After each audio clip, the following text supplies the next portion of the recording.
పోతే one and only that is megastar Chiranjeevi.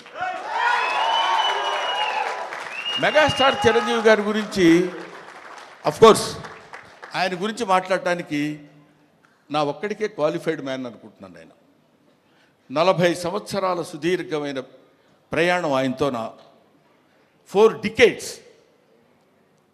ఆయన ఖైదీ cinema చూడటం కోసం భీమవరంలో అప్పుడు అత్తిరి కాలేజీలో లెక్చరర్గా చేసేవాడిని.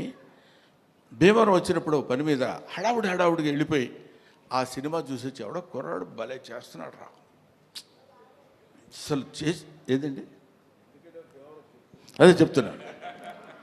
భీమవరం నేను అత్తిలి అంటే it's neither a village Nar A town కావాలనుకుంటే కొంచెం సిటీ లాంటి ప్లేస్ కావాలనుకుంటే భీమవరం వెళ్ళేవాళ్ళం.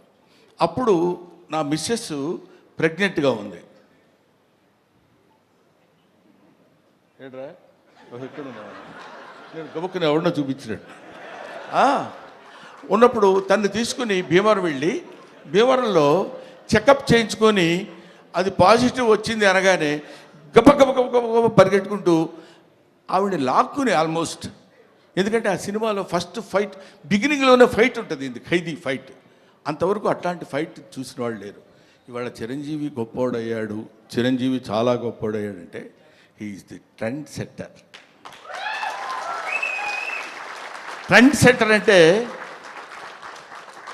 మనం to be frank with you, fights అంటే ఒక రకంగా చూసినటువంటి వాళ్ళం, ఇదేంటి ఇలా కూడా ఫైట్స్ చేయొచ్చా, ఇలా కూడా చేస్తారా అనేటువంటి ఒక దిగ్భ్రాంతిని కలిగించినటువంటి ఆనాడు ఒక ఫైటర్, ఫైట్ మాస్టర్స్కి ఈయనకి ఏం చెప్పాలి అనేటువంటి ఆలోచనలో పెట్టినటువంటి వ్యక్తి చిరంజీవి గారు. ఆ రోజు ఖైదీ నుంచి ఈ రోజు వరకు ఆయనతో ఎన్నో సినిమాలు చేసి